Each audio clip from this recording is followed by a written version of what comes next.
Good evening, everybody, and welcome to another episode of Fire Up. Are we fired up or what, guys? Always. Woo! Always. Let's go. Let's go. Yeah, let's do this. All right. Well, we're a little bit more than halfway through the NFL season, so I thought it would be a good point to kind of go back and look at the different teams and see what surprises us in each division. If we thought it was gonna, where they'd be, if they're where we thought they would be or not. So, hello, Huddle Top fan. Jolie! How you So, doing? let's start with the AFC first. Let's start with how about the AFC East? What surprises you? What doesn't surprise you? I don't think any of us are surprised by the Jets or the Dolphins. Let's start there. Like I don't think any of us are surprised. No. I'll tell you what I am surprised about the Dolphins is that they beat the snot out of the Bills. But they always play the Patriots and the Bills tough. It doesn't matter how bad they're doing; they do normally play them tough. It's everybody else. Yeah, I know. It's been a crazy season that way. So the Patriots are 8-2. Would we have thought that? I mean, I thought with them bringing in Vrabel, and then of course the hiring of Josh McDaniels, Drake May going in year 2. You bring in Stephon Diggs and the additions you made offensively, then adding Milton Williams to that defense. I thought they would definitely be a much better team, and I thought maybe they'd be in the playoff hunt around this time of the year, but I did not have them at 8-2. I thought they'd be at least second place in the division. Yeah. The Jets are a work in progress, and when they signed Justin Fields, I thought that was a big mistake. Ed Love, good to see you. Mm-hmm. Yeah, I agree. I don't think Fields is the right fit. I think they would have done much better with Rodgers there, had Rodgers stayed. With that O line, no. They needed athleticism. I think they'd have been better going to an athletic quarterback. I just didn't think Justin Fields was the one because let's face it, I've seen him 6 times in his career here playing against Detroit, and his quarterback play never really impressed me. Adam, your thoughts about the AFC East? Definitely the Patriots' biggest surprise, but yeah, everyone had them. I think I had them in second place behind the Bills. Obviously, they're in position to run the table actually. So that's my biggest surprise, I guess.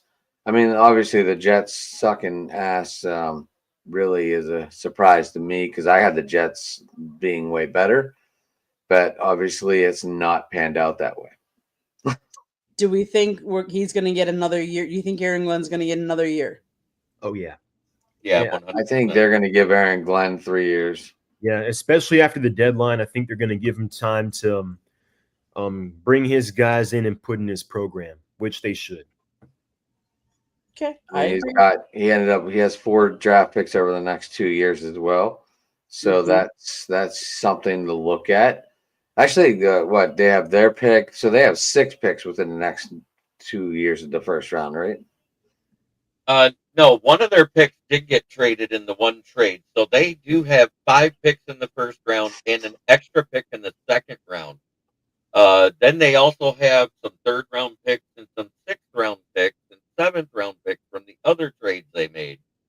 So they are loaded up with picks, and I think it could be a very good time to be a Jets fan going forward.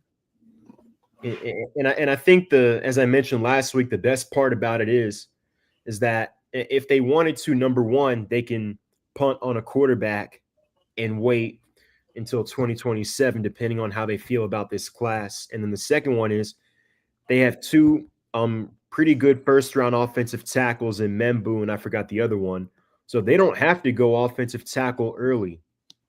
They're in a position where they can really take the best player available. They can go get a guy like a Bain or Woods if they wanted to, or they can.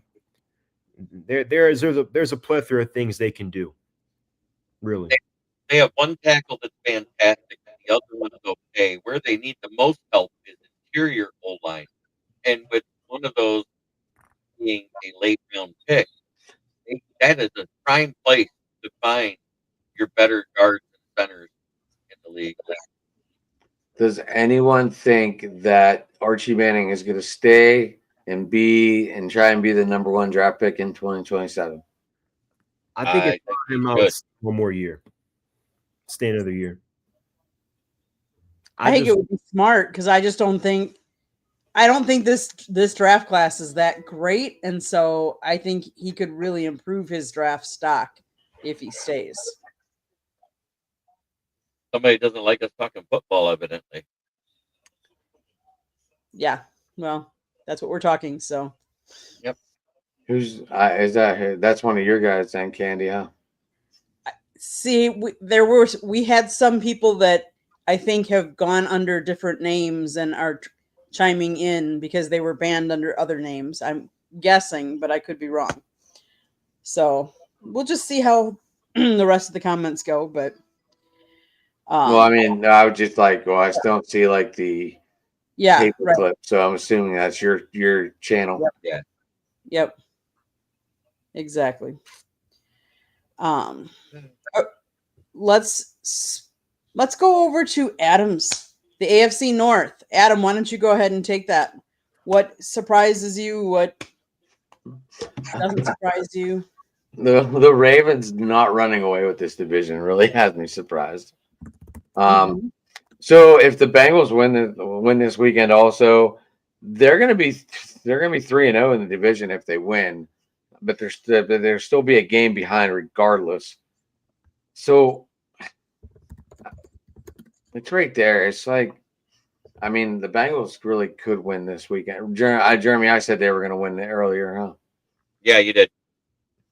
So I am picking the Bengals this weekend, obviously. I don't know. I'm just not feeling it. I don't know why. Okay. Samir, your thoughts? Yeah. AFC North? Yeah, AFC North. I actually had Baltimore winning it, and I had them as my Super Bowl pick before the season started. For a plethora of reasons, that hasn't really turned out that way. But they were 1-5 not too long ago.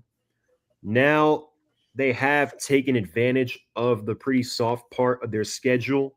Now they're 4-5, and I think what's notable is weeks 1 through 6. So compared from weeks 1 through 6 to now, specifically in their last two, their run defense has gotten a lot better. They're allowing around 30 fewer rushing yards a game. And that's I think along with Lamar being back now, they did steal a win against Chicago with Tyler Huntley, I believe. So that has kind of helped make the difference in their turnaround. And their next two are, I believe, I know that. So their next two are at Cleveland this Sunday. They have the Jets, and then after that they have the Bengals, and they have the Steelers on the 7th. After that, so they could easily be 7-5 going into that matchup against the Steelers. And the Steelers, they have the Bengals on. They have a bye. No, wait, not a bye. They have the Bengals this Sunday. Then they're at Chicago. Then they have Buffalo. So Cincinnati did beat Pittsburgh earlier this year, but I do think this is a game Pittsburgh wins. Then they have the tough one at Chicago, and they have the Bills. So they could easily be 6-6 going into that matchup with the Ravens, who could be 7-5. And also, Samir, just to let you know, the Bills have 10 days off before that Steeler matchup. Yeah. Mm-hmm. Wow. Okay. Jeremy, your thoughts? AFC North? I thought it would be Ravens. I did say the Steelers would probably get second unless somehow that Bengals defense could push them into second. But I didn't think that would happen, and I knew that the Browns' offense was so inept that they'd be at the bottom. So the only shakeup I see really is the Ravens not being in first and the Steelers being in first. And I'm not upset about it at all because I'm kind of sick of the Lamar Jackson glazing you get from the national media. Okay, guys. What's this Trump versus K? What's going on over there? What is there? Am I missing something? I think Trump is on because he's talking about the fact that they finished the shutdown today. And he's saying it's Trump versus us right now because he's doing his national address. And he's not watching football. It's on Amazon Prime anyway. Okay, AFC South. Let's switch over. Now I don't know that any of us I would have thought that Indy would be doing as well as they are. Like I think we thought they would be first, but I don't know that we thought Jonathan was doing really well. Let's face it. That's really helped them. I mean, personally, I still pick Houston to win it before the season simply due to the fact that on paper the division didn't look very good. Tennessee is still clearly in rebuild mode. Jacksonville, I thought was going to be better, but a year away, and they are better this year, but I still think they're maybe a year away from seriously contending. I don't know if Trevor Lawrence is the answer for them long term. They're having some issues offensively. But I do think Liam Cohen overall has done a good job there, all things considered. Now, with Houston, they've got, the issues on the offensive line, the inconsistency offensively. CJ Stroud's kind of been up and down, especially kind of had a down year last year, been a little up and down this year. Now he's injured. He missed last game against Jacksonville, and Davis Mills came back from down 19 late in the game. Now he think he's going to start again this week. But Indianapolis, I just didn't see happening. Simply not because of their roster, but simply due to the fact that I just wasn't sold on Daniel Jones. I mean, it wasn't like he was there in New York for 2 or 3 years and the Giants gave up on him. The Giants gave him 6 years and he couldn't stay healthy. And when he was healthy, he wasn't, consistently producing at the rate of which you would have wanted out of your first round quarterback. Now, some of that was out of his control. The offensive line in New York for practically his whole career there was terrible.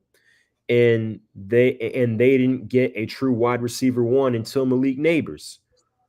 So I just felt like that, given the fact that he had been there for so long, I just didn't think that you could fix that. But I mean, it just seemed everything seems to be working out there. While he hasn't been great the last 2 weeks, I think he obviously has elevated their team as a whole. And Jonathan Taylor, as of right now, is the front runner for MVP.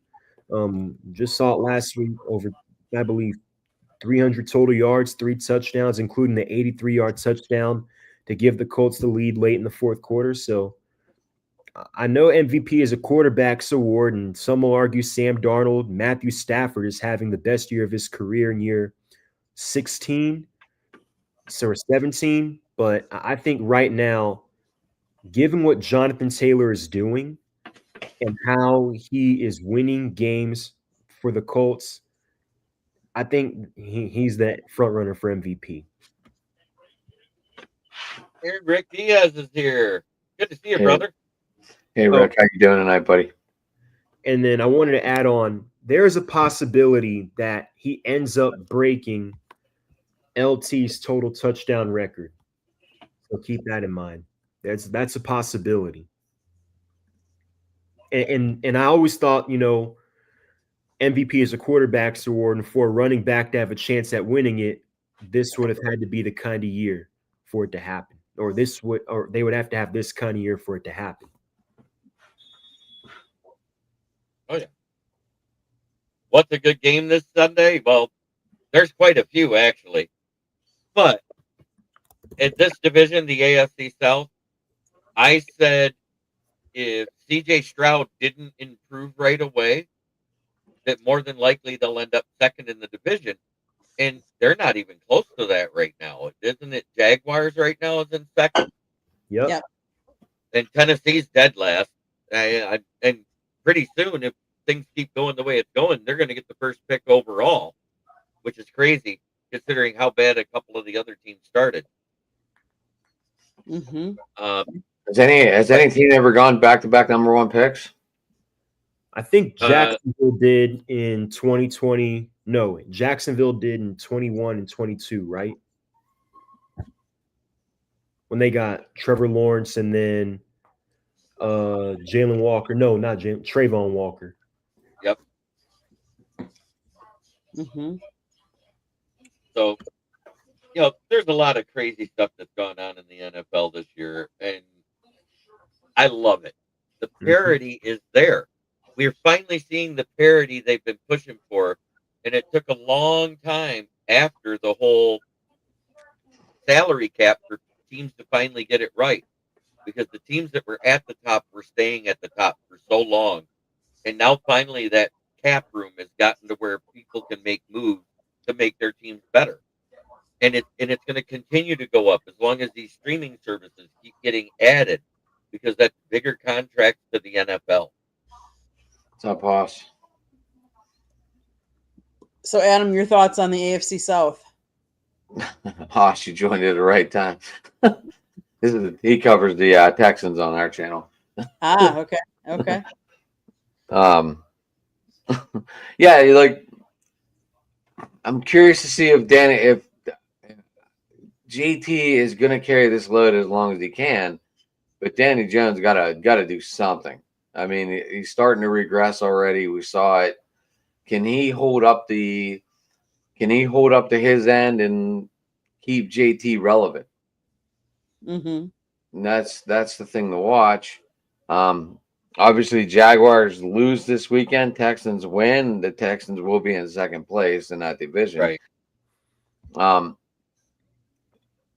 don't really know. I didn't look at any playoff pictures or anything yet. I think it's too early. Yeah. But like, if there's a lot of teams at 5-4, the playoff picture could be very interesting. Mm-hmm. Mm-hmm. But yes, it is definitely the Colts division to lose. Okay, so let's head over to the AFC West. We got the Broncos, the Chargers, the Chiefs, and the Raiders. Yeah. Surprising, but also not, depending on context. I thought with Pete Carroll there, and even with Geno Smith, the fact that Geno Smith is not a good quarterback at this juncture, he's just not a starting caliber quarterback in the NFL right now. But even then, compared to what they had last year with the three-headed hydra of O'Connell, Minshew, and Desmond Ridder, I still thought that would be an upgrade. And Pete Carroll, from a coaching standpoint, even at 74, 75? 76. 76, well, would still be an upgrade. But it's just not there. And they look no better under Pete Carroll than they did with Antonio Pierce. So, exactly. So there's Hello, that. Karen. So I mean, there's that. I mean, at least offensively, you've got Scatterboo and Bowers as your two building blocks. You mean Gente. I mean, Genty. I don't know why I said Scott. You have Genty and Bowers as your two building blocks that you can build around for the foreseeable future. So they have that going for them at least. And, I'm hearing rumors that, given, the fact that he's 76 and the fact that they're not doing well, it's possible that the Raiders end up parting ways with Pete Carroll after the season. So I think based off the fact that you have Genty and Bowers that to build an offense around, and giving where you are a chance to maybe get a quarterback of the future like a Mendoza or more, depending on where they're projected to go and where the Raiders are picking, that could be a attractive job opening depending on which direction the Raiders go. Now, The Chargers, when they lost Slater and they lost I thought they were done, but they keep winning, and that's a testament that. Oh, and they also lost to Marion Hampton. Insert Kamani Vidal, who has done a pretty good job at running the ball for them. He's kind of kept their run game afloat. Don't forget about Joe Alt. Yeah, as I mentioned, Joe Alt. Joe Alt's out, right? What happened to the poor Jet? She said, my poor Jet. Did they just give up another touchdown? Yep. Sounds like it. Who got it? Who got it? Did it go to Henderson? I believe it was Dig. Yeah, so I mean, with that being said, the fact that you have Rashawn Slater and Joe Alt both out, those are two Pro Bowl level offensive tackles. And combined with the fact that's three. That's three. Oh wow. Well, and then combined with the fact that Omarion Hampton, your starting running back, week 1, is also out. But then you put Kamani Vidal in, he's done well.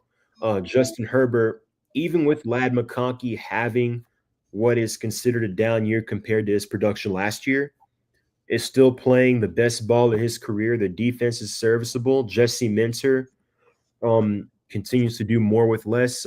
He might be a head coaching candidate this offseason. So it's just a testament to the job that Jim Harbaugh has done.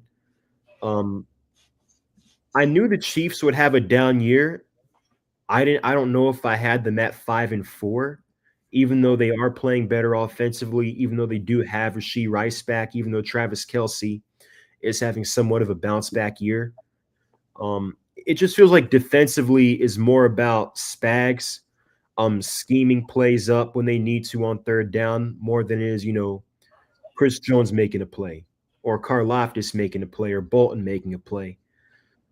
So, and they don't have an easy schedule coming up. The Chiefs' next 3, they just lost to Buffalo. They had the bye, so now they're at Denver. They've got Indianapolis. So those 2 are toss-ups, and then you've got Denver, and Bo Nix, depending on the offense, depending on who you ask, has been some good, some bad. Their defense is, in my opinion, the best in the league right now. Nick Benito is my pick for Defensive Player of the Year at this juncture. So they're 8-2, and right now, I believe they are the 1 seed in the AFC. And at the same time, I'm going to say this. I said this on my show, and I'll say it again. I think Bo Nix bought a coin that he had custom made, like those scratcher shows on YouTube you see all the time. He had a custom coin made. On one side it says good, and it shows Josh Allen's face. On the other side it says bad, and it shows Josh Rosen's face. And he flipped it just before he walks out the tunnel. And whatever it lands on, that's what he is that day, because he's been phenomenal one game and dead awful the next. Yeah, but I mean, I'm not surprised that the Broncos are leading the division, but I am surprised more that the Chargers have been able to stay afloat given the injuries in their offensive line. I agree with that because they did lose Joe Alt for a while too. Is he back playing this week or no? Oh, he's out for the season. He's out for the season. So they lost Joe Alt and Slater for the season. That's rough. Yeah, but they probably have tight end rookie of the year, Rondé Gatson. Oh, yeah. Rondé Gatson, Tyler Warren, they're both doing very well. Yeah, that's going to be a good battle if one of them 2 should be in the finals. I mean, do you still have both of them over Egbuka? I don't know if I have them over Egbuka. I think Egbuka's over both of them. Yeah, I think I was talking about tight end. I didn't. Oh, okay, yeah, because I was going to say I still think it's Egbuka's award to lose. Yeah, this is definitely Egbuka's goal to lose for sure. Are we done with anybody else want to talk about the AFC West? I think the biggest surprise out there is the Chiefs and how far they fell off. Did anybody see them going 5-4 at this point through the season? I had them going 12-5, so I mean, I'm still intact here. I mean, they're not dead in the water. But they're not nowhere near as dominant as we expected them to be. Is what I'm getting at. Well, Pacheco's taking a back seat, German, Kareem Hunt, But and I still can't believe they didn't throw a third round pick for freaking Brees Hall. I don't understand what the Chiefs are doing. I thought they would have. The Jets told everybody no. The Jets fielded calls, and for Garrett Wilson and Brees Hall, they told everybody no. Yeah, I mean Garrett Wilson, I understand, but Brees Hall, you're going to lose him in the offseason anyway. Yeah, you might as well get something back for him. It's true. Yes, sir. I know that, Rick. I know what fan. We've talked about the Lions together on Adam's show, so I know who you like. So he's another one that I'm going to disagree with. Okay, got it. Just kidding. Just kidding. Okay, so let's move over the NFC. Let's start with the NFC East. News for you. Really no surprises there. I knew defensively Dallas was going to have problems, especially after they traded Micah. Washington, I thought, would take a step back. I didn't think they'd take this much of a step back. You can attribute a lot of that to injuries, especially Jaden Daniels, Terry McLaurin, and an aging roster. So I think if things keep going the way I think they're going to go, they're going to have a pretty high pick in a draft that has a lot of defensive talent. So they'll be able to add an impact defensive player early. But Philadelphia, not surprised there. I think, I am more surprised about the issues they've had offensively, which I knew whenever you bring in a new coordinator, there's a good chance that there's going to be a drop-off. I just didn't think there'd be this much of a drop-off. And, there's a saying that goes, winning cures all. I don't know if that is the case here because you've got A.J. Brown and Devontae Smith are both disgruntled about their lack of targets. I don't know if you guys saw, but basically, I guess A.J. Brown was playing, I think, PlayStation with this one guy, and he's like, "Yeah, if you have me on fantasy, get rid of me." So they've got that going on, but I mean, seems like we are finally going to have a repeat division champ for the first time in 20 years in the NFC. So there's that. Adam, thoughts? NFC East? I picked the Eagles to win the division, so they're doing exactly what I thought they would do. I didn't expect all the drama, but we talked about it. When did we talk about it, Jeremy? Yesterday? Yeah. The new coordinator seems to be causing mad confusion, but they're winning. Mm-hmm.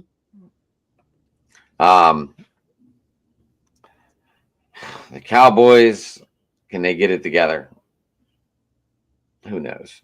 Mm-hmm. I mean, if they can't stop anyone, they're not going to. They're 3-5-1. The only reason why are they in second place right now because the Commanders are that bad? Yeah. Yes. Because the Commanders are 3-7, so and the Giants 2-8. So yeah, Dallas is 3-5-1. Yeah, Giants. Speaking of which, we just had our second head coach firing this offseason. And I mean, really, even though he was I feel like getting a lot out of Jackson Dart, not much of a surprise there. When you blow when you're in a must-win year as a head coach and you blow 3 games in which you had over a 90% chance of winning late in the fourth quarter, you blew the game against Dallas. You blew a 30-point fourth quarter lead or whatever it was against Denver. And then you end up mishandling Jackson Dart's concussion twice this season against the Eagles and then again against the Bears. And then you end up blowing that game too. Just given the scenario, the fact that you were in a must-win year, that didn't really come as a surprise. But I just thought it would happen at the end of the year. So there's that. Any predictions on who we might think fill that vacancy? I think right Um, now it is probably the most attractive job opening. Now some other jobs could open up, depending on what happens there. But right now the Giants' job is the most attractive opening. You've got Jackson Dart, Malik Neighbors, um, Cam Scatterboo. Scadaboo. But I mean, I the thing about Scadaboo is it, and I know this might be an overreaction, but is he going to show the same flash that he did um coming back from that kind of injury? Only time will tell, Samir. Right. It's because especially with the running back, I think that's something you have to consider. But there are a lot of pieces there, especially on their defensive line. They have one of the best defensive lines in football. So that's going to be, I think, the most attractive job opening. Now, I don't know what happens with the general manager. It seems like he's going to stay on and help lead the head coaching search, which even though they had a good draft, I was kind of surprised about that. So Jeremy, your thoughts? Uh, the Giants. I think they should have got rid of Joe Shine at the same time they got rid of Brian Dable. Because if you look, he's also responsible for that O line that's there, along with the guy that was there before Goody, whatever his name was. He was awful too. So that O line has not done a good job of protecting the quarterback, which doesn't help when you have a guy that runs like Jackson Dart because he's running into contact as soon as he gets to the line. And he's the type of guy that likes to run through contact. That Andrew Thomas, one of the best guards in the league that year, that when he was drafted, guess what? He hasn't panned out. Uh, didn't they get Andrew Thomas? What's Neil, the other? And Evan, Evan Neal, Andrew Thomas. There's a plethora of guys that can't stay healthy on that roster, and it's killing them. So Okay. the guys that I keep hearing people say, "Oh, we're going to get John Gruden." What they don't understand is his case is going to Supreme Court, which may take up to 2 years before it ever gets there between him and the NFL. He's still not eligible to be a coach anytime soon. As much as I hate to say it, it's probably going to be Cliff Kingsbury, the guy known as the Kingsbury no, flop in the no. second half of the year. You don't I think see they it trade happening. pick Jeremy for Mike Tomlin? No. I mean, how about Oh, Mike Clint? McCarthy. How about Mike McCarthy? No, Everybody saw how Mike McCarthy. I think would actually be. I don't think he would be a bad hire. I mean, think about it. I mean, if you have a young quarterback, I mean, he produces good to elite offenses year in and year out. And say what you want about his playoff record, you're guaranteed a good or at least above average regular season. So I think that's something you have to consider. I mean, I said it the other day, if this season for the Falcons keeps going the way I think it's going to go, and they do end up getting rid of Raheem Morris, I think I would like for us to maybe bring in an experienced head coach who is proven that he can field productive offenses week in and week out. But I think Clint Kubiak would be one. Cliff Kingsbury. My thing would be why. Like some guys maybe are just meant to be coordinators, and Cliff Kingsbury's one of them. I've said the same thing, but that's what I keep hearing out of Giant circles through my friends. Yeah, I think given the season Washington is having, I think Cliff Kingsbury stays there at least another year. Okay. Let's move on to Jeremy and my NFC North. Jeremy, you might as well go ahead and start. Well, the Lions are where I thought they'd be, and I mean record and place wise. I said all year that they were going to be probably 6-3 at the midway point of the season and be leading the division. Did I expect them to lose week one? No. Did I think it could happen? Yes, because we always have a tendency to come out slow to start the season. Remember last year when we played the Rams, I think it was a 1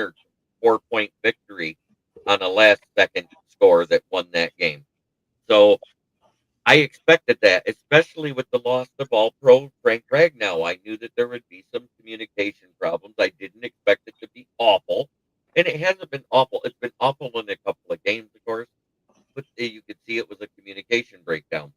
But now that Dan Campbell has taken over the play calling, it looks like he righted the ship last week because it was the first time we scored over 30 points in 4 straight weeks. Now you look at the other side. I didn't know what would happen in Lambeau with Philly. The surprise was the week before, losing to Carolina and the way they lost. It exemplified the inconsistencies on the offense. And in the last 2 weeks, as much as I hate to say it, because Matt LaFleur has been a great coach and a good mentor for Jordan Love and everything else as a head coach, he's been looking like a screenplay merchant. But your O line looks almost as bad as the Chicago O line last year because of the injuries. So think about it, they went from the 3rd seed to the 7th seed with that one loss. Mm-hmm. That's a huge blow, not only to that but to the ego.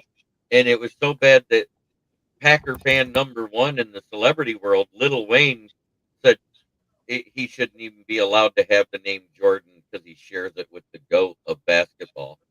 It's disrespectful to Michael. I was like, wow, he went there. And really, Jordan isn't really playing that bad of a season. If you look at his numbers, like his touchdown to interceptions, they're not that bad. They're not that off. But yeah, something's not like clicking right.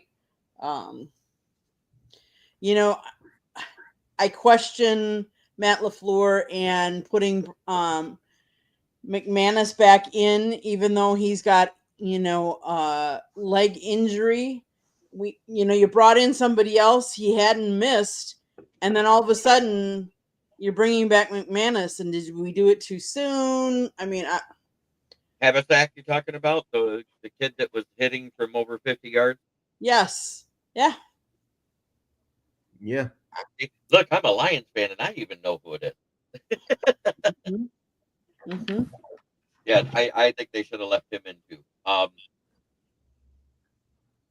And Chicago being second place, being 6-3, tied with the Lions, but because they're 0-2 in the division, they have like that snowball chance of hell of winning the division right now.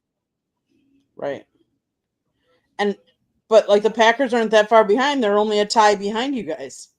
So it's a close division, compared to any of the other divisions. Yeah, and it's also the most wins of any one division for all 4 teams combined. And Yeah. it backs up what we've said the last 2 seasons, that the NFC North is probably the best division in NFL right now. Because right now, at the end of the day, we have 3 teams in the playoffs. Mm-hmm.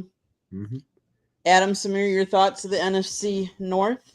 Yeah, I mean, just to piggyback on what Jeremy just mentioned, we talked about before the season that this was probably the best division in the NFL, and so far it has lived up to that billing.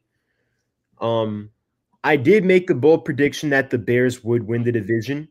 I am sticking with it. It didn't look like they would at the beginning of the year, especially after week 2, and the Lions put 50 on them, and we're like, where's this going? But I think the fascinating part about the Bears is not how Caleb is playing, or not that Rome Odunze is starting to come into his own, or that DeAndre Swift in that running game is doing well. Luther Burden is contributing. Colston Loveland is starting to contribute now the last couple of weeks. But it has been about how the last couple of years, especially the last 3 years under Matt Eberflus, they couldn't win on the road and they couldn't win close games. Well, now they're doing both. They, that the wins against the Raiders, Commanders, and Bengals, they would have lost all 3 of those games under Matt Eberflus, and it just right now is a testament to what Ben Johnson is doing there. And people talk about Coach of the Year. I think Shane Steichen right now is the front runner, but you have to give Ben Johnson a ton of consideration. My thing is the O line is playing way better than it did, and that's due to who they added in the offseason. But at the same time, Caleb still does not have that great completion percentage.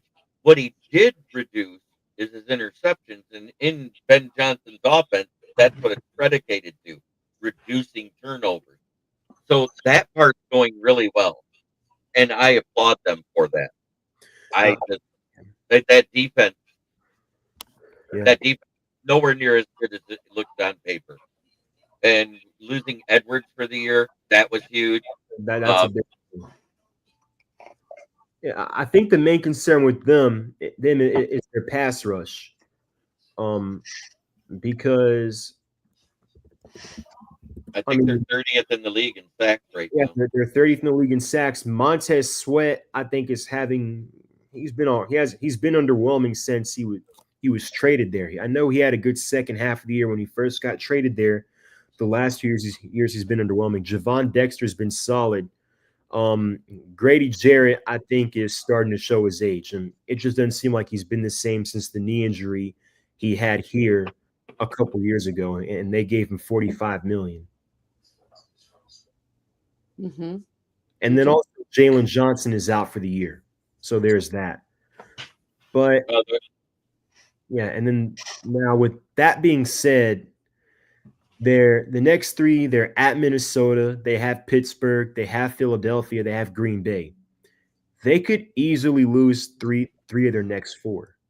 But I mean, I am still sticking with my pick for them to win this division.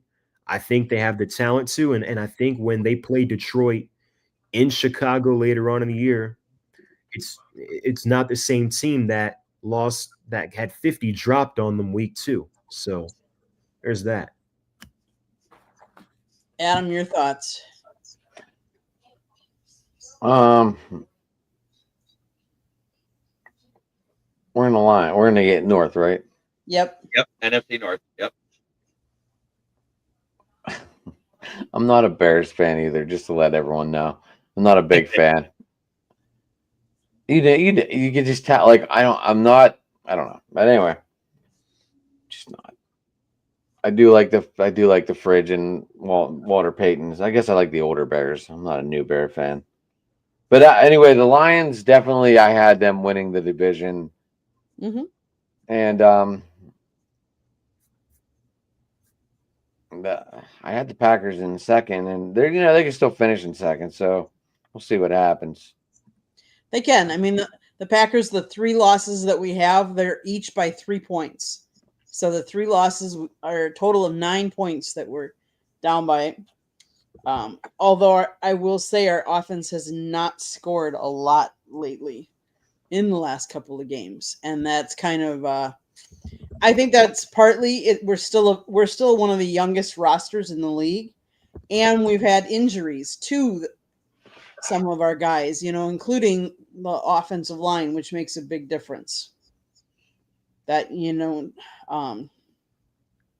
so it'll be interesting. I think it'll be It seems like we play the tough teams tough, yet we didn't beat Eagles, but we played them a lot tougher, and then we play like Carolina, like we did. I mean, It's so like you bow down to their level. exactly, yes. And I think one of the other things that I will say is that we have made a lot of mental mistakes, a lot of penalties, a lot of false starts, wrong and at the most inopportune times. So I think if we could clean up some of those, that would really help too. But And there's been procedural penalties, which is a mental lapse. exactly, When I say procedural penalties, like that illegal motion or the illegal formation, right, because the tackle that was the eligible receiver lined up underneath the receiver on the line, and you can't do that if you're eligible. You had to be back behind him or off to the side, split off, and that was a huge, huge play because that cost wasn't that the big pass to Christian Watson that would have put you in field goal range to tie it. yes. Yeah. So that was a huge blow, and Mm-hmm. that negated a total of 29 yards right there. Mm-hmm. And isn't that a loss of down penalty too? So it took you from second down to third. So you had one down to go 14 yards then at that point because it was 3rd and 9 on that play, if I remember, or Yep. 2nd and 9. And they knew what play we were going to run, and that's Right. the other thing too. The Like, predictability on offense, and Yeah. I've heard many Packer fans because Mhm. I'm in a channel that has a lot of them, Yeah. and I heard many of them say, "Man, when you can hear the defense is actually calling out the play we're getting ready to run before we run it, that's awful." Yeah. not Well, only is it awful, but that we don't change it up, like that we didn't change. I mean, that we didn't change the play at that point. Right. yeah. First off, the defense calling out plays the offense is going to run as a normal day in Zach Robinson's offense. First off, second of all, I have seen a lot of Packers fans saying that LaFleur might need to give up play calling. But I mean, my thing is, I mean, Candy specifically, offense is just fine last year. It was just fine second half of 23, which was Jordan Love's first full year as a starter. So is it the injuries? Is it you know, what do you think is the issue with the Packers offense this year? I think part of it is injuries. I think, honestly, I don't think they're letting Jordan be Jordan. I think they're kind of holding him back, and I don't know exactly why. Because he hasn't thrown as many interceptions this year. I mean, not that you want that, but you also want a quarterback to be able to play and be loose. Um, I don't know. His throws have been off. I don't know if he, you wonder if like he got banged up and his throwing hand is, because at one point he had it taped up and stuff too. So, but yeah, I mean, our offensive line is banged up. Obviously, losing Tucker Kraft, who had been one, his go-to guy, that did not help at all either. Especially because they're so young, and I think that's part of it too. That he just doesn't feel comfortable with everybody. So, I don't know. It's sad. I mean, and I don't know what the mental mistakes are. I think that's a testament to LaFleur, and I don't know how he practices, like, but those should not happen. The false starts, and not even just like one false start, I get it, but like there was one game when one of the guys had 3 false starts for the game. Like that should not happen. That was your right guard, wasn't it? Yeah. I forget his Yeah. name. I just remember watching it, and that was like the I most penalties he had all year. I think he was filling in. I think someone got injured and he came in. But even still, it doesn't matter. You've played football all your life. You're playing in the NFL for a reason. 3 false starts is, and then the illegal formations, like those just can't happen either. And who's on the sideline looking at that? Because honestly, that's who should be calling it out and saying, "Hey, come on." What I don't understand is why here in year 3 as a starter that Jordan Love doesn't seem to be able to audible in and out of plays. Because it looks like whatever play is called in, that's what he's running, and it's looking like a first read offense. And I don't think that fits his game style and what his abilities are. I'm not saying Jordan Love is the best quarterback ever, but he really is not as bad as he has looked the last few weeks. I think they're holding him back. I don't know why. I But I will say, because I remember when a certain team in the Motor City was the youngest team in the NFL not too long ago, and it took them half a season to get to where they gelled and started doing and stopped playing to the ability of their opponent. As soon as they did that, the team flipped the switch. And that is the problem with the young team. They tend to play up against good teams and play down against the bad teams because they're not mentally prepared. When you have an average age that's under 24 years old, that means you have a lot of people that are under 24 years old on that team. Yeah, that's kind of what we're going through right now here. So, Okay. and the biggest surprise is the Bears in second place. And I would say Minnesota, but I did say before the season that it really depended on JJ McCarthy and his health, because after getting hurt last year, if he gets hurt with who they got rid of, it was going to be an awful year for them. And he did get hurt, and it's been an awful year for them because Mhm. they got rid of Daniel Jones. They let Sam Darnold walk out the door. They let Daniel Jones walk out the door and decided to sign old man who's been washed up since he had an almost MVP year back with that Super Bowl run year. Carson Wentz hasn't been the same since then, and I don't know why anybody thought he would be. Yeah. But yeah, one thing about the Packers offense, I felt like in the second half of 2023 and even more so last year, it was more up tempo. It just doesn't feel that way this year. Not as much no huddle. Um, and I think that's one thing I've noticed. Mm-hmm. Okay, Samir, we'll go down to your NFC South. Yep. So I mean, the Bucks were the favorites coming in, and while they are firmly in first place at 6-3, like everyone else expected, I think the impressive fact about it is that they're doing it with a plethora of injuries to key players. Chris Godwin, they had Tristan Wirfs go down. They've had Bucky Irving miss some time for a little bit. He is practicing this week. It does seem like he is going to be back this Sunday. There is a chance It that says Chris, doubtful. huh? I saw doubtful all day, like on both sites now, ESPN and Oh, because Sleeper. I saw a report that he was practicing again this week, which might be a sign that I don't know if he'll play this week, but it seems like he is on track to return at some point. Samir, I didn't see him running anywhere. I seen him just like going through walkthroughs. Yeah. So Yeah. I don't like So that's a big difference. Anyone can walk through stuff. So that might be what it is. Vita Vea was limited today. Antoine Winfield was limited today. Now I don't know their status specifically, but they were limited with foot and back injuries respectively yesterday and today. Hassan Reddick hasn't practiced at all this week. Doesn't seem like he's going to go. So with that being said, even with all the injuries they've had, they are still 6-3. Mm-hmm.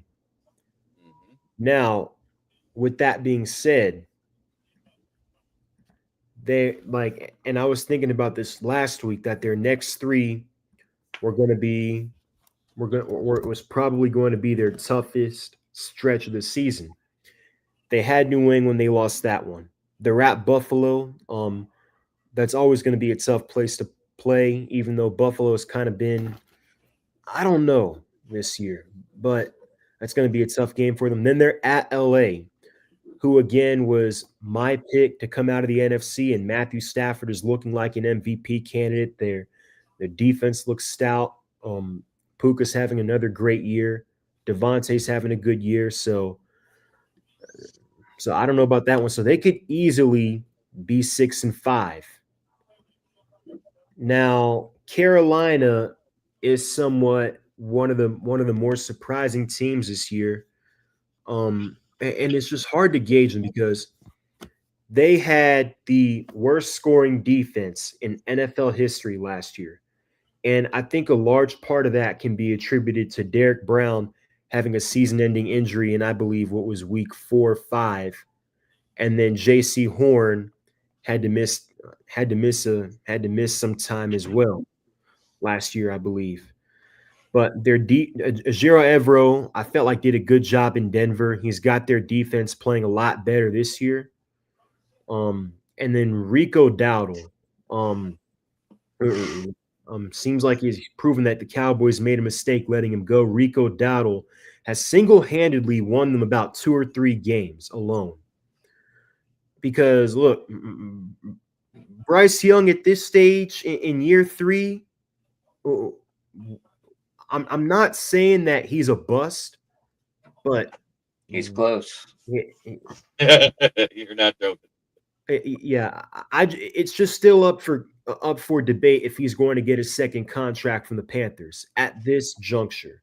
Now, that could change, but at this rate, he will not get a second contract from the Panthers because he has only passed for over 200 yards in one game this season. That was week 2 at Arizona when they were down big and they went pass happy at the end. Outside of that, no. So they do have a pivotal game at Atlanta this week, which I will get to. First, I'm going to talk about the 2-8 New Orleans Saints. They are coming off a win on the road against Carolina. And if there's a book out on how to stop the Panthers offense, or not how to stop, but how to give your team a chance, the best chance at beating Carolina, it's load the box, stop Rico Dowdle, and force Bryce Young to beat you. Because that's basically what the Saints did. And they ended up paying off for them. They ended up winning that game. Tyler Shuck passed for over 250 yards, 2 touchdowns. So it seems like he is going to be the starter moving forward at the very least for the rest of the season. Kelvin, they have some building blocks though. They have Fuaga, a one tackle, and they have Kelvin Banks, who is looking like a very good pick for them on the other side. So those look like the 2 building blocks of their offensive line. Now, whether Chris Olave is part of their future is to be determined, depending on when their rebuild is going to be done. So with that being said, that's the Saints. They're 2-8. That's about where everybody expected them to be. Now with the Atlanta Falcons, they are 3-6. Seems like not too long ago we had beat Buffalo and Bijan Robinson was an offensive player of the week talks. Who's that guy? Where'd he go? Defense is flying around. Raheem Morris still came out of the game. Oh, please tell me. Don't tell me. Being said, we since then it's just gone down the drain. And if I'm being honest with you, it feels kind of like a repeat of Arthur Smith last year in Atlanta, where we have a couple of promising wins against playoff teams, and we have a bad loss on the road. In 2023, it was that early game in the year at Detroit.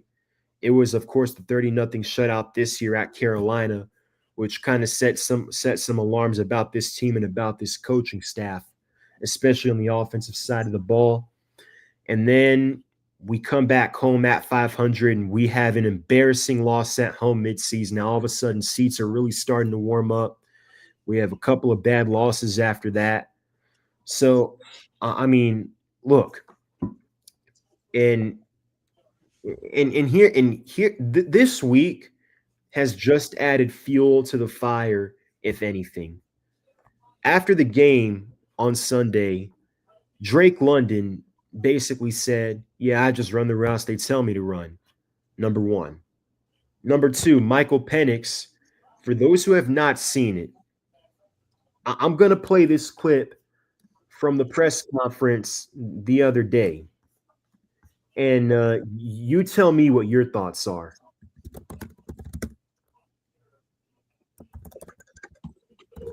And you tell me what your initial thoughts are about this. Here we go. Can you lean on to like help? Can you guys hear? Yep. Yeah. All right. So this is a reporter asking him if he had anyone to lean on or to talk to, like when just in general. Listen carefully. This will play.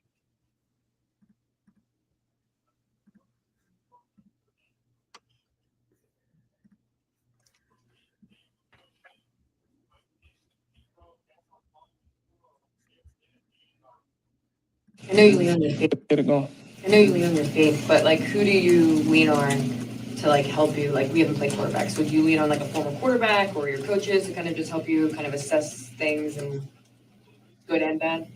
You saying like as far as on the field? Yeah, both. stuff? That help you mentally and physically. Oh, no. Like mentally, I like my fiance. She's always there for me. So I know whenever I get home, it doesn't matter how I played. She's always gonna be there for me. She's gonna have a smile on her face and give me a hug and make me feel good no matter what. But as far as like physically the on the field stuff, it's not nobody that I'll talk to like as far as another quarterback or anything like that. I do have people reach out to me. I do have quarterback coaches though back at home that reach out to me as well. Tell me, hey, like you need to clean this up, clean that up, and everything will be good. So those guys help me as far as that too. So I can shout out them. So he doesn't mention. I know you lean on your faith, but like, who do you lean on to like help you? Like, So he doesn't mention his offensive coordinator, Zach Robinson. Doesn't mention his head coach. Doesn't mention his quarterbacks coach, TJ Yates. Doesn't mention Kirk Cousins, the backup. Tells you everything you need to know. And those comments, Drake's comments, this coaching staff is starting to lose the locker room. And because if you have your quarterback and your wide receiver saying this, what are other players saying? The same thing. Yeah, so that's it for the NFC South. Anybody else want to comment on the NFC South? My surprise team is how well the Panthers are playing, and it's mostly due to their defense. Their offense is inconsistent if they can't run the ball. And Samir's exactly right. That's how teams have beat them. The teams that have limited their rushing ability are the ones that have won. Whether it was Chuba Hubbard in the beginning, who was the starter till he got hurt, and Dowdell. Wow, Rigo is on another level. Hey, that guy's a monster right now. How much of Jonathan Brooks did they depend on before? So they had to keep Brooks or Hubbard and go out and get Daddle, though. Yeah, because they gave Chuba Hubbard a bag this offseason. They I did. mean, Jonathan Brooks is like Christian Watson, just can't stay Right. healthy. But Right. Jonathan Brooks left, and then who was it they brought in with in 2022 season? I think it was. They had somebody else with Chuba his rookie year. Who was that? I remember 2020. Atlanta. It wasn't he a former Atlanta Falcons running back? I know in the preseason he was with us Foreman, Deontay Yeah. Foreman. That's who it is. Yeah, that's who I'm talking about. Okay, guys, should we move to the NFC West? What do we got, Adam? Any surprises? Surprises in the NFC West. San Francisco has me scratching my head a little bit. I mean, they're 6-4. I mean, they're not awful. I mean, I believe they're still in the playoff picture at 6-4. Is that correct? Are they still in that sixth spot? I believe so. Let's see. But the loss of Fred Warner on that team has been a huge loss. All the losses of Hufanga and Greenlaw, just they lost a lot of defensive players, but they're still 6-4. Are they going to be able to keep up with? They're the first one out of the playoffs right now. But if they're if they're going to try and keep up with any of these two teams, they didn't do much at the trade deadline to say I want to keep up. Jeremy?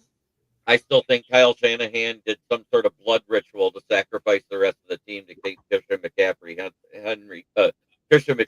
healthy just so they can win games. Because after they lost Deebo Samuel and they lost all the other players on both sides of the ball, it seems like every week they got somebody hitting the IR. But it's not Christian McCaffrey, who has a ligament disease that makes his Achilles.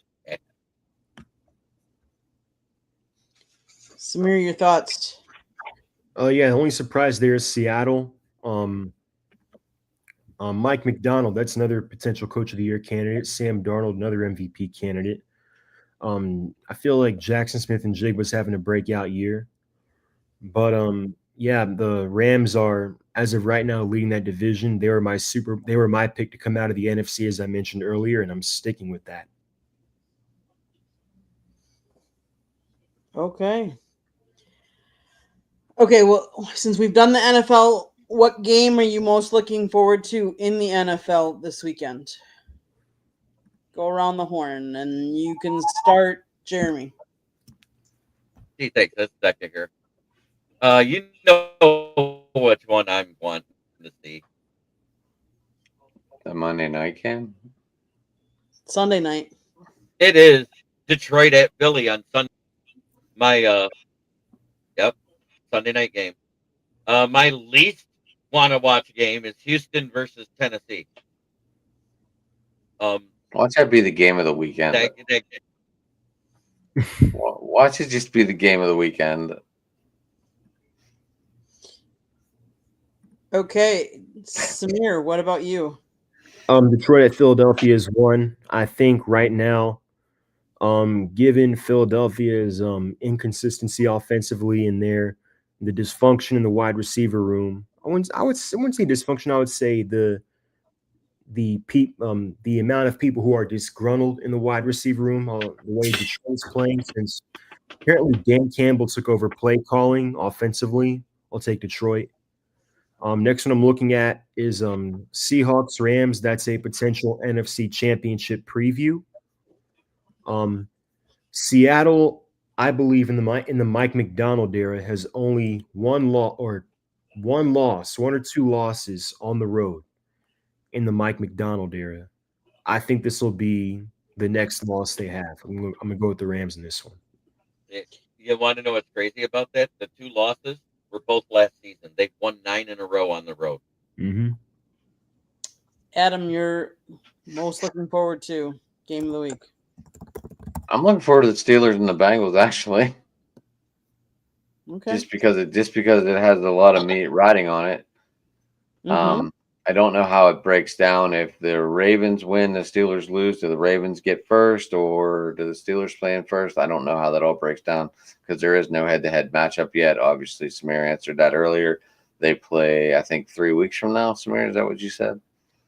The Ravens and Steelers. Yeah, I think you said 3 weeks from now. Yep. So we're not the strongest division, but I think the AFC North is one of the weakest divisions, actually. But it's going to be interesting because the teams aren't that good. Mm-hmm. The Ravens just let it be that good. Mm-hmm. Now, I will say, not that this is a barn burner of a game, but there is an international game and it's being played in Madrid. Although I feel bad that we're sending Washington and the Dolphins out there, but that is an international. I think that's the last one of the international games, if I'm not mistaken. I believe so too. And God, I hope so. Although yeah, I think it is, Ken. I think it is too. I mean, the one thing I do kind of like is that it puts a game on early if you want to watch. I mean, not that this is going to be a good game. You never know, though. I mean, hey, any given team on the Sunday, you never know this year. We've seen a lot of different teams, but just because I'd like to see it in Spain. Was this the first time they're playing in Spain? No. Yes. Oh, yeah. It was Brazil last year. Brazil, where they right. couldn't wear green, and we're sending a team green. Yep. Sent 2 teams that were green. 2 teams, yeah, were green last year. But obviously, I want to see how my Packers do against the Giants. Now the Giants going up. It's going to be a new quarter. It's Winston? Is that right? Because Yep. But Dart could still start, right? I don't. Yeah, think it depends if he cleared protocol today, and I haven't seen the Giants injury report. If he cleared protocol, he can play. I don't know. Um, they're right now they're saying it's going to be, and everything I've seen, it's going to be Jameis Winston. So Yeah. I've seen the same thing, but they literally said in that it would be all depend on Jackson Dart clearing concussion protocol by Friday at 4 p.m.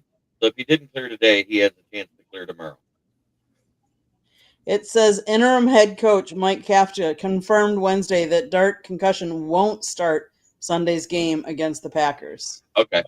So that's what at least he's saying. So yeah, obviously it could change, but it sounds like he's going to be inactive this weekend, and Russell Wilson would be in line to back up Winston if needed. Here's the crazy thing, and I think this was the bigger thing on that coach being fired in New York, and everybody missed it. At the beginning of the season, the OC raved about how good Jackson Dart was running the offense towards the end of that preseason. Dable 2 days later comes out and announces that Russell Wilson is the starter. And the games they won, who was at the helm? Was it Russell? No. It was Dart. Mm-hmm. Yep. And I think that is what cost Brian Dable his job. Well, and they said that he really mishandled the whole concussion protocol too. Yeah. That didn't help. That was a bad look. That, as I mentioned earlier, the 3 blown leads in which you had over a 90% chance of winning late in the fourth quarter.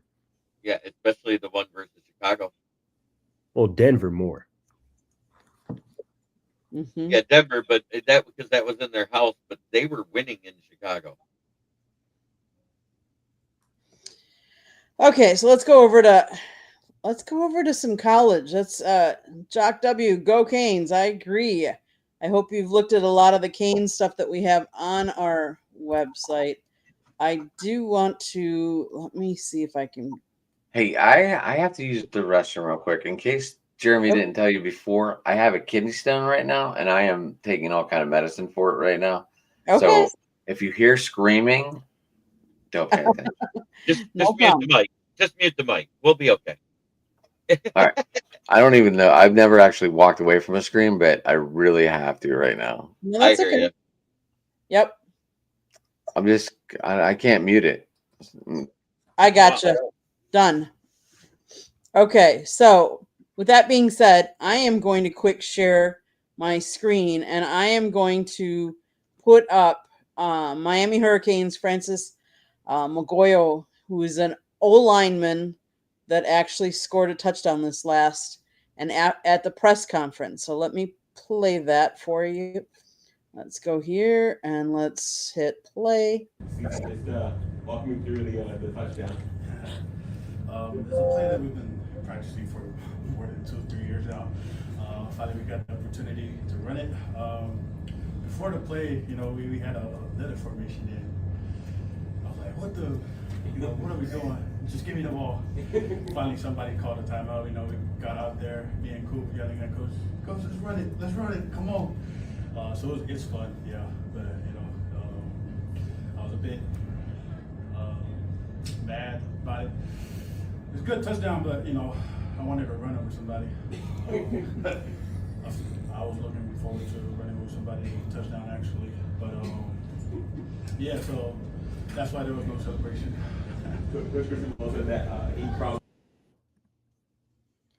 So in the press conference, he talks about how he was promised a touchdown play when he was recruited, and now he's played for the Canes, I believe, like 3 years.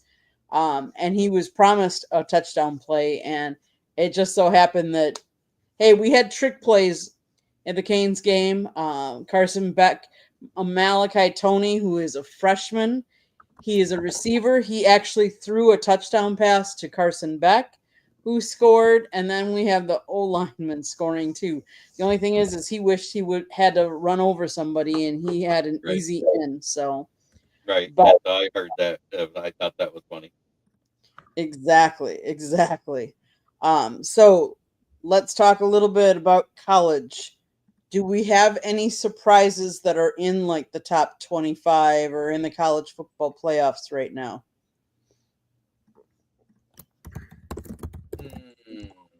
Let me see. The rankings are Ohio State 1, Indiana 2, Texas A&M 3, Alabama 4, Georgia 5, Texas Tech 6, Ole Miss 7, Oregon 8, Notre Dame 9, Texas 10, Oklahoma 11, BYU 12, Utah 13, Vanderbilt 14, Miami 15, Georgia Tech 16, USC 17, Michigan 18, Virginia 19, Louisville 20, Iowa 21, Pittsburgh 22, Tennessee 23, South Florida 24, and Cincinnati 25. So Um, thoughts? I would say Tennessee 6-3. I thought they'd be a lot better at this point, and it just seems like it's a recurring theme with Josh Heupel. The narrative people made about James Franklin right now is true about Josh Heupel. That they haven't been able to win the big games for the most part, especially on the road. They're 0-5 against Georgia, 2-3 against Alabama, and right now they are 2-3, 2-2 against Florida, and then you had the loss at home to Oklahoma, the loss at home to South Carolina a couple years ago, or if they won, would have had a chance at the playoff.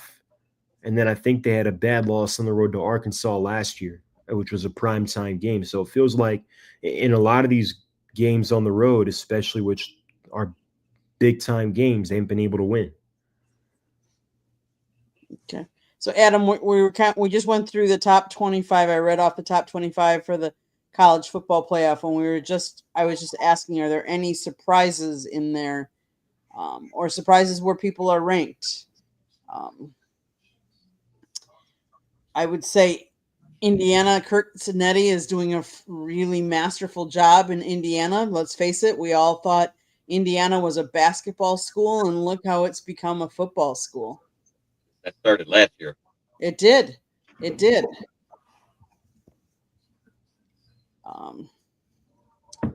Any other surprises? Like, did we think Texas would be down at 10 to start the year? Did we think Arch Manning would, have his team that low? Or We had two big losses. What do you expect? correct. Yep. Any other surprises? I think we really got to watch the 13 through 24 teams this weekend to see if any of them can make a jump. Mm-hmm. I'm looking for USF to make a jump. I think they're playing great. I love what they're doing right now with their program at 7-2. They have a great record. They've beaten some teams that everybody thought they didn't have a shot for. I'm interested in seeing them go further. And it's not just because that's Scott's alum. Doesn't hurt. And actually on that note, so Scott and I will be at the Hurricanes game against NC State this weekend. I believe next weekend we're going to be at FAU. But to end the month on the 29th, we are actually going to head over to USF and see their last game against Rice, I believe. So Nice. covering all three of the schools locally. So that'll be kind of cool. Okay, so what college games are we looking forward to this weekend?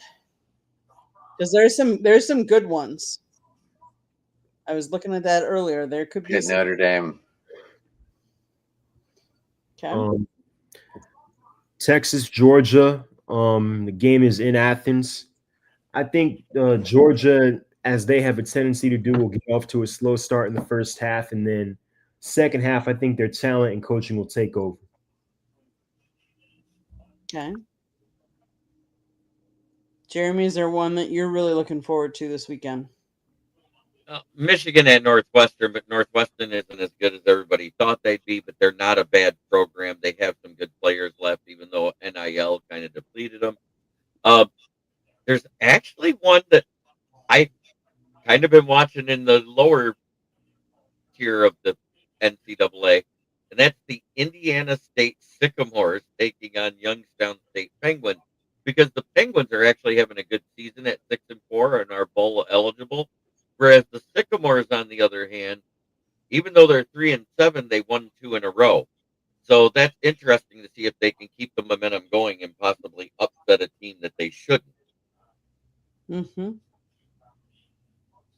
I think the interesting matchup could be Iowa at USC. I think that might be a really good game. I think that's a good one to bet for Iowa to cover because they have a very good defense. They just don't have a good offense. Mm-hmm. And then, I mean, Oklahoma, Alabama, 11 versus the 4 seed. That could be a really good game. And this is where I talk about watching those 12 through 22 teams to see if any of them can make a jump. Mm-hmm. There's gonna be ups. There's gonna be top 10 beat. There's it's gonna be an interesting. It's gonna be an interesting point coming up. It is. It is. Yeah, there could be some other. You never know who's going to win. Like I said about the NFL, you could almost say that about college football. Like you wouldn't have thought some of the teams that beat some of the teams. Although, like, let's face it, Ohio State's undefeated, Indiana's undefeated, and that's not going to change this weekend. I can tell you that. I'd like to think so, but there's no way. Let's see who else was undefeated. Who's Ohio State playing? Ohio State, I think, has got a. I don't. They have a bye this week. They play UCLA, I think. Do they? Let's see. At home or in UCLA? At home, I think. No, they have a bye. Wait, Okay, no, you're right. You're right. They're at UCLA. No, they're home. I take that back. And they play at Saturday night, 7:30. Oh, yep, there it is, 7:30 in Colombo. But Indiana plays at home against Wisconsin, so Wisconsin's beat up this year and they did beat ugly game last weekend against Washington, but they did manage to get one win there. So, but they're not gonna. Indiana's at home, so. And I think we were on our third or fourth quarterback at one point last week. I think our punter actually faked a punt and threw it and had the most passing yards for our team last week. It was quite ugly, but unusual. Okay, so what are any other games that we're looking forward to? If you go by the record, this should be a good game. The Louisiana Tech Bulldogs travel west to play the Washington State Cougars Saturday night at 10 p.m. The Bulldogs are 5-4, and the Cougars are 4-5.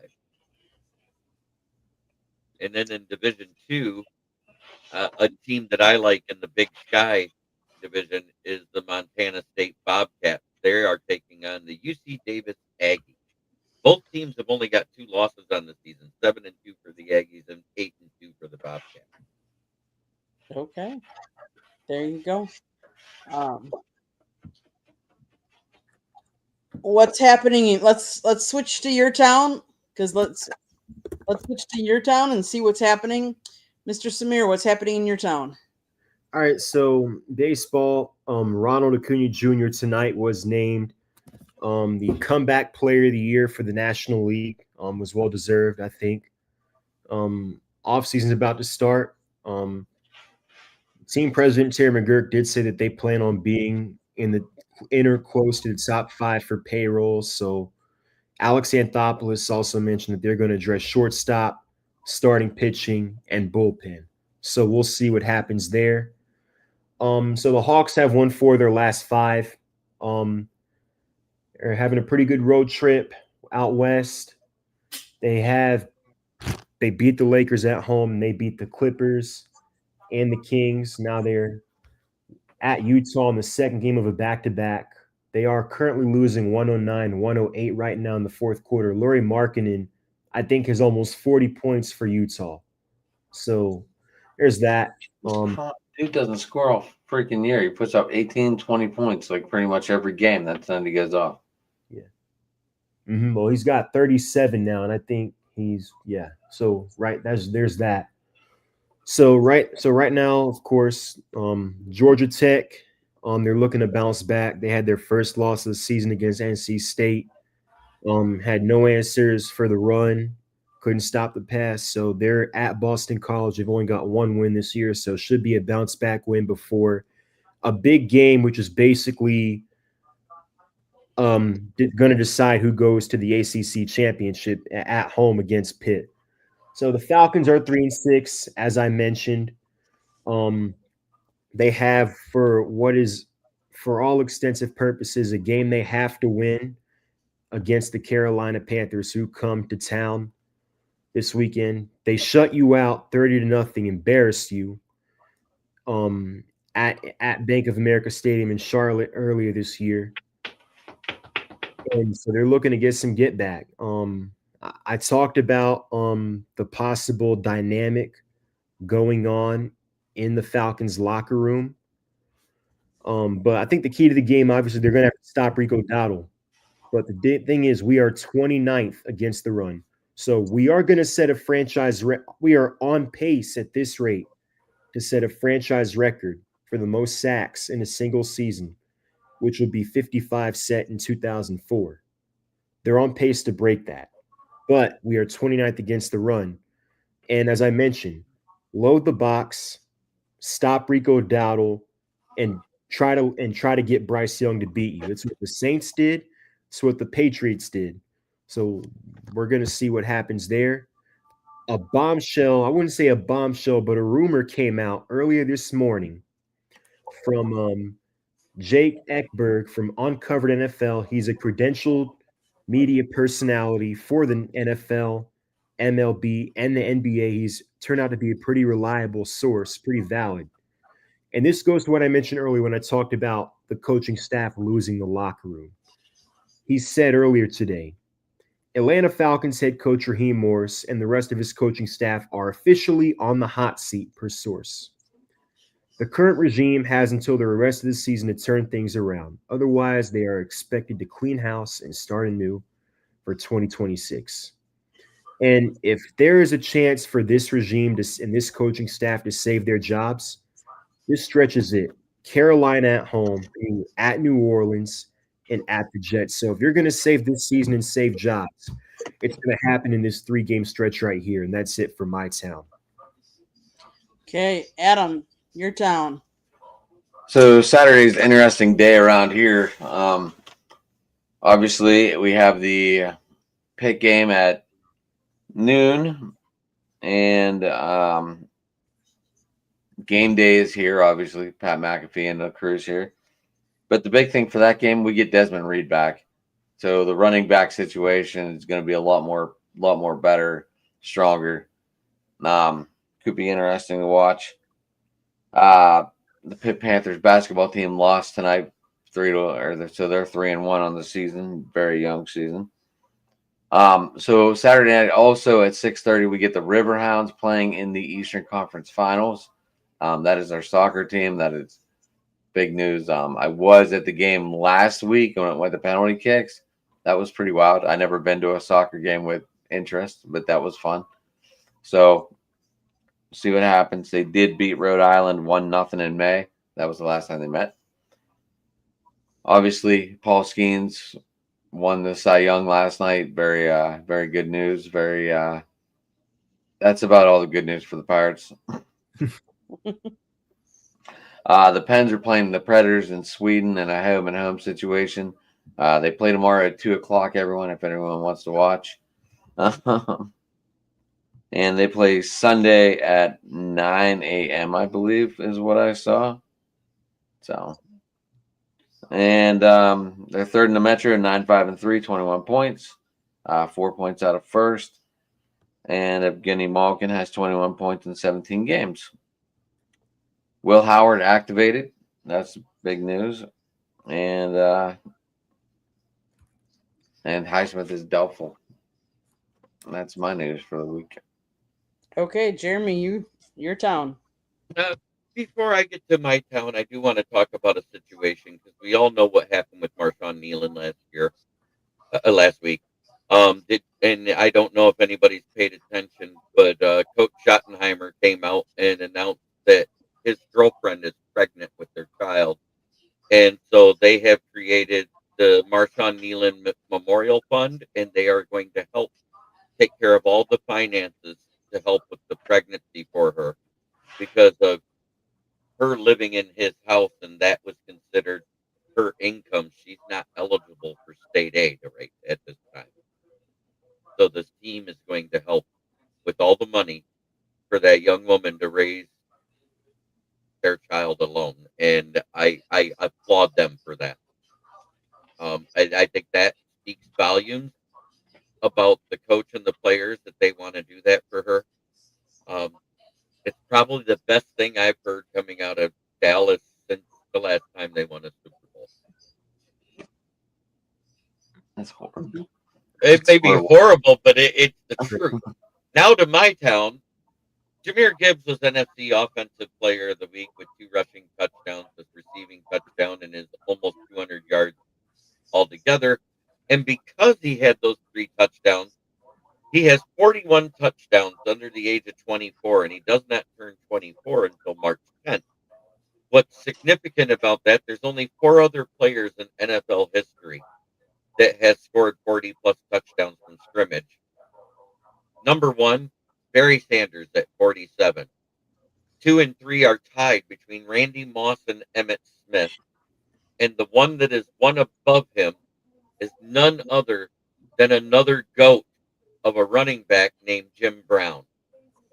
When you're reaching the level in your career in year 3 where you're hitting the level of those 3 players that are gold jacket members of the NFL and the Hall of Fame, you're reaching an elite status. Mm-hmm. We had a lot of players come back from injury. Josh Pascal, Marcus Davenport, and DJ Reed all started practicing this week, and we were able to sign Ahmad Hassanin, our draft pick, that was Egypt born, as an international pathways player, which means he does not count against the roster, nor does his salary cost count against the cap. Brilliant chess move doing the medical waiver because it was a rookie contract, rookie year prior to the season starting, because that made us be the team that we had the choice to pick up his contract again first. It also makes him unpoachable. So another team can't poach him off of if they put him on the practice squad, he can stay there. And I think because he's not on the injury report at all this week, that means he's a full participant. Because he was medically cleared in week 7, but because he was medically waived from the roster and technically a waived free agent, he couldn't be listed on the injury report, so nobody knew he has been healthy for 4 weeks already before they signed him, because that's the NFL rules on that. Okay. Anything else? Oh, and he said something interesting in his interview that he was approached by all 31 other teams to ask if he wanted to sign.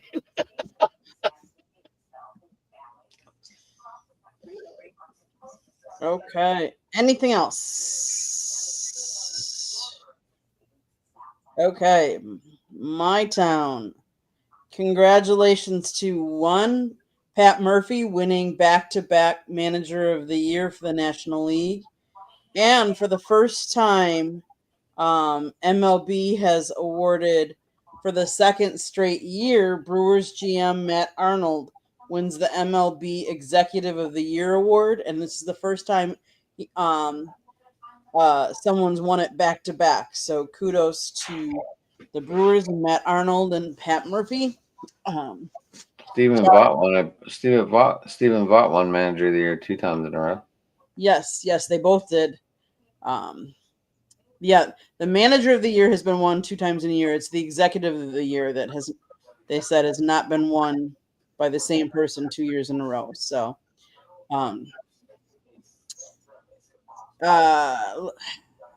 Packers have a tough game again. They're going to go into the Giants.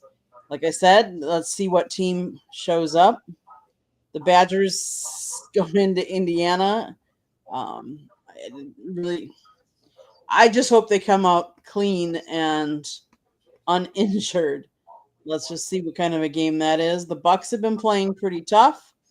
Right, I know Giannis was out last night. He's having a little soreness in his left knee, I believe it is. As far as down here, obviously the Canes play Saturday night or Saturday during the day. We will be there for that. Trying to think what else. I mean, I'm not a Dolphins fan down here, so we won't get into that. Otherwise, there was something else I was going to mention, and I can't think of what it was now. Scott wrote a book. He did write a book. Hey, I can do that, but I just want to know why Jeremy didn't mention Tarek Screwball winning the Cy Young Award. Because I didn't want to steal Paul Skeen's thunder today. Oh, you could have.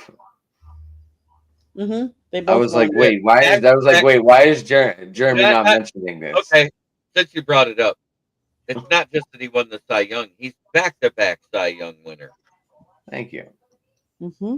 Thank you. I just was wondering, like that's big news in my town at this time of the segment, Jeremy. I know. I just didn't want it. I'm not one to like to rub everything in all the time. I thought you would have. I thought that might have slipped your. Well, Stephen Vaught wouldn't have got manager of the year if the Tigers wouldn't have fell apart.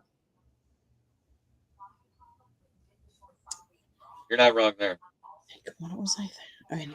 Anyways. Okay, yeah, let me do my promotional stuff here. Lessons from the South Florida Tribune Publishing Company published a book, Lessons from the Microphone, Tuning into the Enduring Wisdom of Visionary Leaders. It is written by my husband, Scott, the Motor City Mad Mel Morganroth. Talks about his 40-plus years in the industry and how it has evolved and changed. If you're looking for a good Christmas gift for anybody that's aspiring, broadcaster, writer, any of the above, or just want a good read, he's got lots of stories to tell, so go buy his book. It's available on Amazon, Barnes & Noble, Kindle, Google, and Apple Books. There's also a link on our website, www.southfloridatribune.com, where there is a plethora of great content, including Samir has written for us on occasion, and Jeremy always writes, so you can always check out his column. I know he's going to go over that too, but if you like to listen to podcasts, you can find us wherever you get your podcasts. If you want to advertise or you want to be a guest or have topic ideas, you can always email us at southfloridatribune at gmail.com. If you see the red subscribe button in that lower right-hand corner, you can click it, like us, share us, and then tell all your friends and family and turn on the notifications so you're notified every time we go live. Monday nights, we have a baseball show. Tuesday nights, we have Inside the Pigskin, which is all football. Wednesday nights on Sports Exchange, you never know what we're going to be talking about. It's called Wacky Wednesday or Wild Wednesday. That would be my husband. We also do a show. We did a show this past week on CTE and a former U.S. Olympic bobsledder who is trying to raise money because he is trying to help anybody that has CTE or brain injury get treatment from a hyperbaric chamber. He's got a facility there. He's got a personal one, but he's trying to buy some more big units so that he can help. And then he's also he doesn't want to just give you the treatment. He also wants to pay for the traveling expenses and stuff like that. So go check out that podcast. And then before this on Sports Wrap, Scott did a hockey show. So if anybody's interested in hockey, go check that show out. I can tell you that show is going to take a slight hiatus until the beginning of December, and then he's going to have a former GM, Mike Santos, on the program on that show too. So, yeah, a lot of things happening. Again, we will be at the Canes game on Saturday night. We were there last Saturday. I can't believe they had 8 home games this season, and this is the last of the 8 home games already. I can't believe it's winding down as quickly as it is. But yes. So I think that's pretty much my shtick. Samir, how can people find you? Of course, yeah, you can find me on X at ATL_Samir2401. I put a lot of Atlanta sports content on there, a lot of NFL content. I promote a lot of my articles there. You can find me on Thursday night on Fire Up, and you can also find a lot of my articles on the South Florida Tribune. Adam, how can people find you? Give me that Twitter, the at Sports Talking It on Twitter. You can give me at Driving to the Top Productions, which we are live on tonight, just to let everyone know. You can also get me at Driving to the Top Productions on Twitter. You can get me on Tuesday nights on Open Mic. Wednesday, I imagine me and Rich are going to get back to doing our Pittsburgh show. We've been kind of on we've been kind of off lately. But anyway, I let them do a wrestling show last night because obviously I was in the hospital and didn't get home till late. So I had a reason last night. I didn't even go on Jeremy's show. That's how bad pain I was in. It's not fun trying to get a stone out of your pee hole. Mm-hmm. Yeah. I do want to say I hope Fetterman recovers well. Apparently he fell down some stairs today, just recently. Okay. I don't know what happened to him, but that's just what popped up on my timeline, and I was like, "Uh-oh, he's the only one speaking out against them. Maybe they tried to rich him." Anyway, not to be political, but I hope he has a speedy recovery. And yeah, that's how you get me. Jeremy, how can people find you?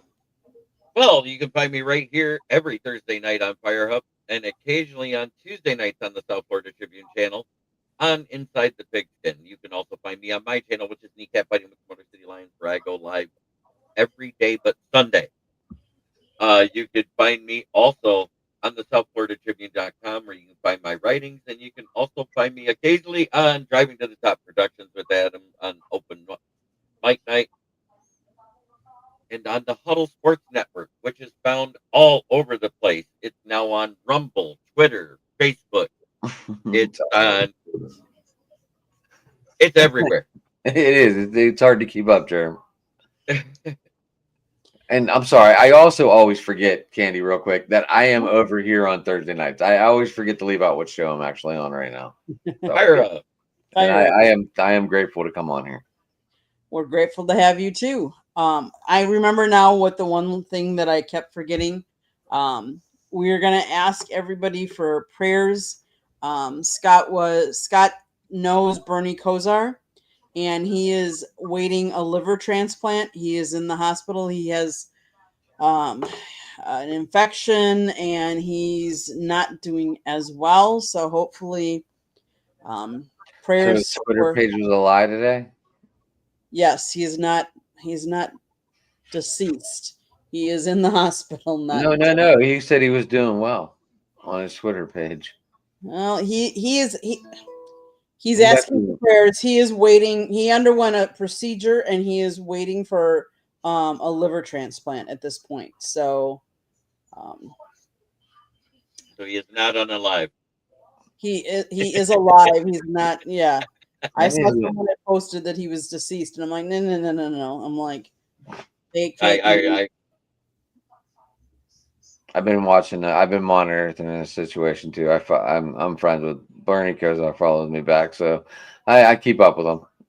Yeah, Scott's been texting him a little bit, so yeah. So we're just gonna ask for prayers for him. I do want to say, I know it's 2 days late, but happy Veterans Day. Thank you to all those that have served. We appreciate all that you have done for us. Jeremy, you want to close out the show? Try every day to be a better person than you were the day before. That's the only way to make the world a better place. It starts right here. Much love to everybody in the chat. Thank you for watching. Make sure you go to everybody's channel that we had talked about here. Ring that bell for the notification. And this is Men's Mental Health Awareness Month. So if you are struggling with depression, grief, or thoughts of suicide, please reach out to the Suicide Prevention Hotline, which dial, text, or chat 988. Thank you, everybody. Hope you all have a great weekend and enjoy the football. Absolutely. Okay. Good night.